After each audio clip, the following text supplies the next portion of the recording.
রে মানিক, এগুলা কি ঠিক আছে তো আমার দোকানের জিনিস রে? ঠিক আছে ও দোকানদার ভাই, কি ভাই কিছু লাগবে? আরে খরচ নিতে হয়। এই কি দেখতো, অবস্থা? এটা কি কিনা দেখতো। কি নেবেন? আলু কত করে আলু? 1 টাকা কেজি ভাই, 1 টাকা কেজি।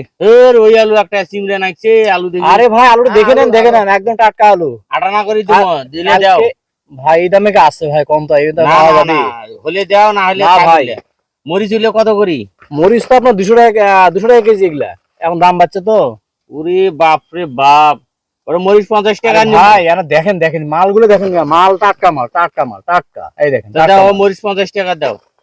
মহাজন আর ওই আলু কিন্তু ভাই 1 টাকা কেজি ভাই। না হলে আটানা করে দিব, হলে হাফ কেজি দাও। মহাজন এই লোকটা আচ্ছা, এই লোকটা আসা খালি আপনার খালি ঝামারি করেন আপনি এই লোক আপনি ভাই। এই দে, দে, কি দে, রে, কি করে ফাঁকা দে। ভুট্টে নিয়ে আসছেন। দে দে দে। ভাই কি নেবে? কত কেজি নেন কোন? আলু কত কেজি? আলু হাফ কেজি দাও। এই দে হাফ হাফ কেজি কেজি। দে।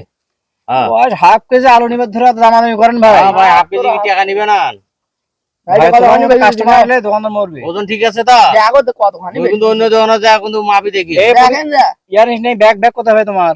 ভাই তুমি ব্যাগ তো- নাই, লঙ্গিত দাও। ওই লঙ্গি দিল, ওই লঙ্গি দে, হ্যাঁ। লুঙ্গি তো আলু নেই এই তাই হবে। দাও। খুচরা আছে তো? খুচরা আছে? আরে 2 টাকা ঘুরি দাও। ভাই আসেন ভাই। আচ্ছা আচ্ছা ঠিক আছে। ধন্যবাদ ভাই, আসিও।